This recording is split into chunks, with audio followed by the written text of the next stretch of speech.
On today's Smart 7, Tories double down on part-time PM accusations, Trump's sentencing delayed and much more. It's Wednesday, 3rd of July, it's Chocolate Wafer Day and happy birthday, Tom Cruise. The Smart 7. It's news, but not the news.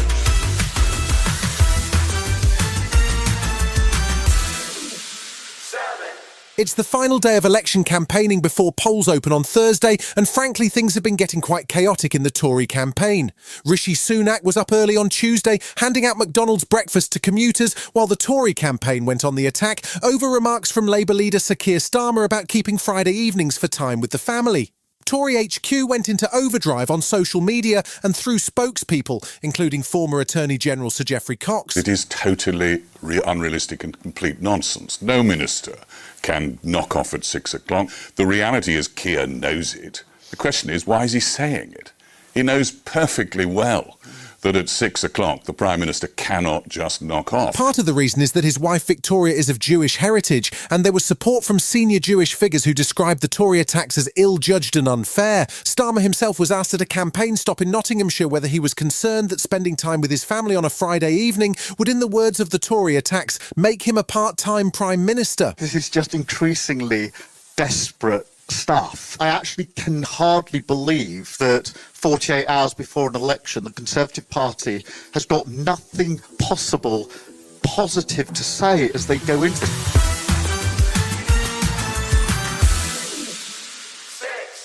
As the campaigns wrap up and polls get set to open on Thursday morning, there's been concern that postal ballots have not been delivered in time. Thousands of ballots have not yet arrived across at least 90 constituencies, and Stephen Flynn of the SNP says in Scotland, with schools already on holiday, the government has let Scottish voters down. It is outrageous, it's a shambles, it's disenfranchising people. Elections and seats are won and lost on a very, very small number of seats, which happened in Scotland in 2017, that you could have a situation where postal votes could have made a huge difference, but those people haven't been afforded the right to vote. The Royal Mail says there is no backlog with their system, and that if people receive their postal vote on election day, they can bring it to their local polling station. Labour's Shadow Health Secretary Wes Streeting says whatever has happened, there's going to have to be a proper investigation. And I think the Electoral Commission needs to look really seriously into this and look at where the responsibility lies, because it doesn't seem to me to be a problem of councils getting this wrong, but Royal Mail literally failing to deliver.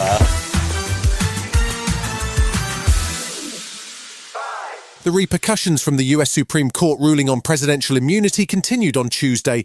Donald Trump had asserted that he should have absolute immunity from prosecution as president, and while the Supreme Court didn't go all the way, they handed him a big win. The decision had an immediate impact as his legal team lodged a motion to dismiss his conviction in New York on felony charges based on the immunity case, and Judge Merchan has now postponed sentencing until at least September 18th. Tuesday also saw former New York mayor and Trump lawyer Rudy Giuliani disbarred for his role in false election claims in 2020. CNN legal analyst Norm Eisen says the immunity only refers to official acts, and Donald could still be in plenty of legal trouble. The Supreme Court did not give him the immunity he sought from basically all of his actions while president. They made a distinction.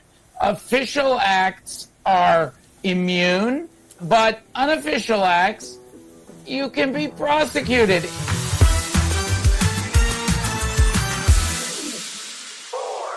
Lucy Letby was convicted last year of murdering 7 babies and attempting to kill 6 more. The former nurse was convicted and sentenced to 14 whole life sentences, but she's been back in court for the last 3 weeks on charges of attempted murder of a premature baby girl known as Baby K. The jury found her guilty of attempting to kill the 2-hour-old baby on the same ward where 7 other infants had died. Speaking outside the court, senior prosecutor Nicola Wynne Williams of the Crown Prosecution Service described how Letby was interrupted in her attempt and subsequently attempted to cover up by interfering with the child's breathing tube on multiple occasions. These were the actions of a cold-blooded, calculated killer.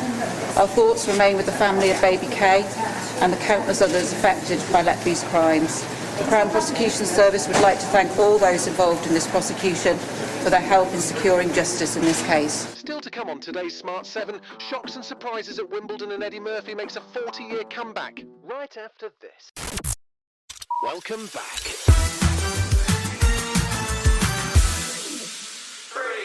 There was bad news for Andy Murray fans on Tuesday as he was forced to pull out of the singles event at Wimbledon. Some fans had queued for 2 days to get tickets for his centre court appearance, but he didn't feel fully fit after his recent keyhole spinal surgery. He will still play in the doubles with brother Jamie, and there was plenty of action on Tuesday to keep fans happy.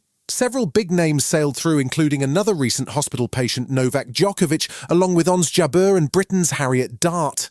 There were shocks too as Andrei Rublev went out and defending women's champion Marketa Vondrousova lost to 21-year-old Jessica Buzas-Monero. The Spanish player had never even played at Wimbledon before. Now I'm really happy.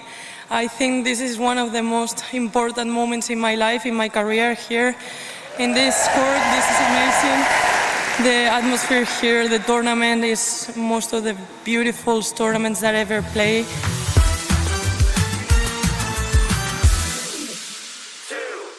Wednesday sees Beverly Hills cop Axel F drop on Netflix. It's the 4th instalment of the Eddie Murphy action comedy series, and it's been 40 years since the first movie hit the cinema. Eddie Murphy says he's proud of the impact the original movie had. It was one of the first movies with a black star to be a worldwide hit, and he's also hinted there might be a 5th movie in the works. He says he wasn't sure about returning until he had a chance to read the latest version of the script. They added the whole relationship between Axel and his daughter, where it was like Axel was married and he broke up with his wife and he has a daughter that he's estranged from and she's working out there and she's in trouble. That's why he's coming back. And that makes the whole movie, okay, now you have a reason to come back. There's a new action-packed comedy on the way from Bridesmaids director Paul Feig. It's called Jackpot, and it's set in a 2030 Los Angeles where the lottery jackpots are much, much bigger, but you also have to survive until sundown without getting murdered if you win it. Awkwafina stars as a newcomer to LA who has a surprise win, and John Cena as an amateur lottery protection agent whose mission is to keep her alive. It looks like chaotic fun, and also stars Simu Liu as a rival protection agent. You can catch it when it hits Prime Video on August 15th. What is going on? Katie, you won the lottery. And now anyone with a losing ticket that kills you before sundown gets her money. Legally. Okay, that's murder. Oh, not in California. It's just a chance at the big time. You've been listening to The Smart 7. We'll be back tomorrow at 7 a.m. Hit that follow button and have a great day. Give us 7 minutes and we'll give you the world.